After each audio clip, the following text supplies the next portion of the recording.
A few moments later. Assalamualaikum warahmatullahi wabarakatuh. Perkenalkan, nama saya Sri Indah Salina.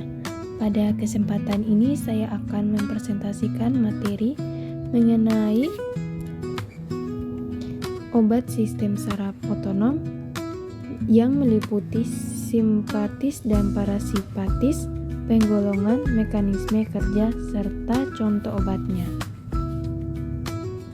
Penjelasan lengkap obat sistem saraf otonom atau SSO.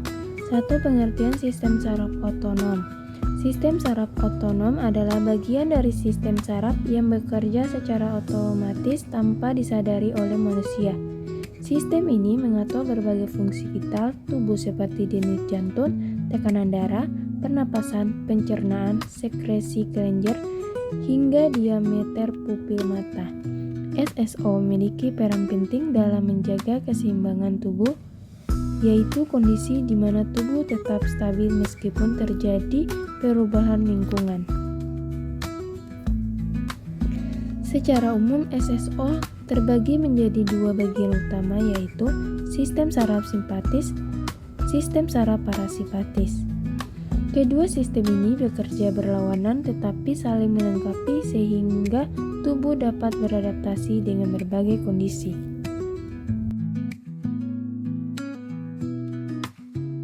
Dua, sistem saraf simpatis. Sistem saraf simpatis dikenal sebagai sistem fight of flight, yaitu sistem yang aktif ketika tubuh menghadapi kondisi stres, bahaya, atau aktivitas tinggi.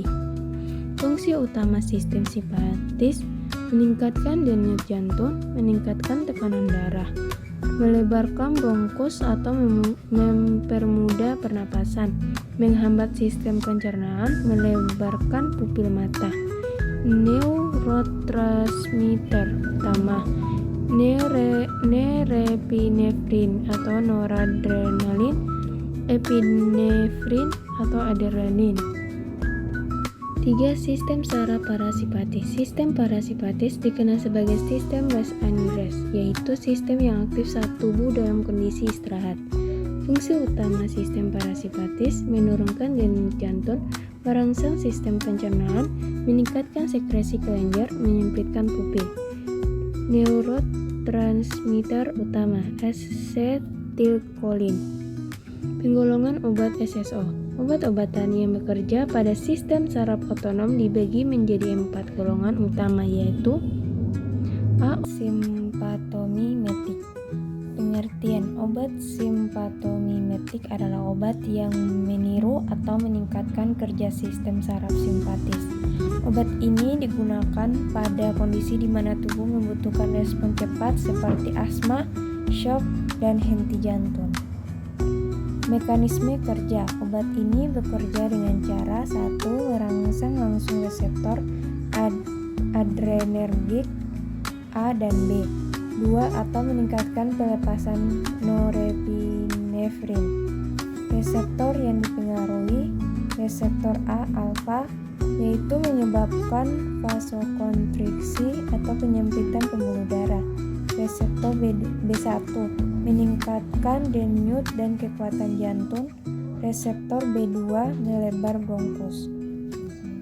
Efek farmakologis: jantung berdetak lebih cepat, tekanan darah meningkat, saluran napas melebar, pencernaan terhambat. Contoh obat adrenalin atau epinefrin untuk shock anafilaksis, salbutamol untuk asma atau melebarkan bronkus, dopamin untuk shock dan gagal jantung. B. Obat simpatolitik atau antagonis adrenergik. Pengertian: simpatolitik adalah obat yang menghambat atau menurunkan aktivitas sistem saraf simpatis. Biasanya digunakan untuk hipertensi, penyakit jantung, dan aritmia. Mekanisme kerja: menghambat reseptor adrenergik A atau B, mengurangi efek norepinefrin. Efek farmakologi: denyut jantung menurun, tekanan darah turun, beban kerja jantung berkurang. Contoh obat: Propranolol atau beta blocker, atenolol reserpin.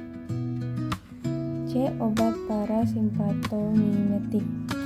Pengertian: obat parasimpatomimetik adalah obat yang meniru kerja sistem saraf parasimpatis. Digunakan untuk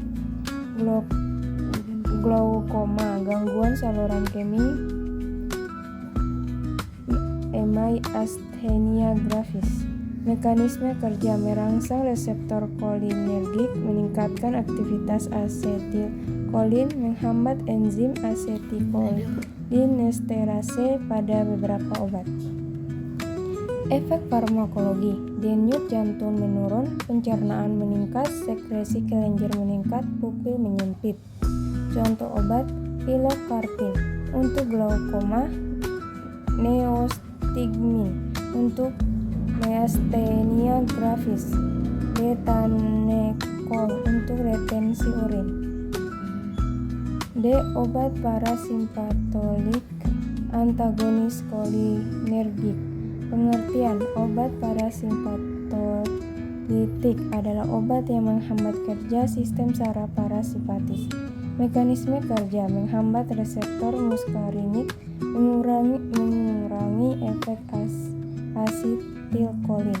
Contoh obat: atropin meningkatkan denyut jantung, skopolamin untuk mabuk perjalanan, ipratropium untuk penyakit paru.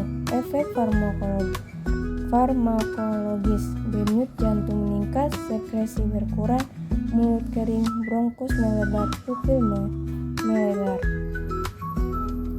Perbedaan simpati dan parasimpatis. Sistem. Efek utama perbedaan simpatis dan parasimpatis. Sistem simpatis. Efek utama meningkatkan aktivitas tubuh. Sistem parasimpatis. Efek utama menenangkan tubuh. Contoh simpatis: jantung cepat, parasimpatis: jantung lambat.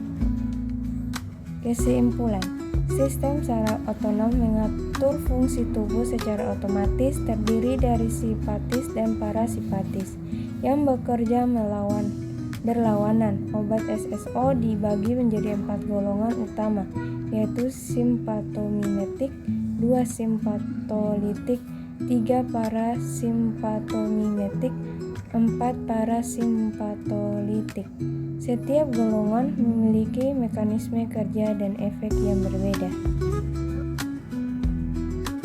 Dalam penjelasan tersebut dapat disimpulkan bahwa obat sistem saraf otonom memiliki peran penting dalam dunia medis karena dapat mempengaruhi fungsi tubuh secara luas. Pemahaman tentang penggolongan dan mekanisme kerja obat ini sangat penting agar penggunaannya tepat dan aman. Terima kasih.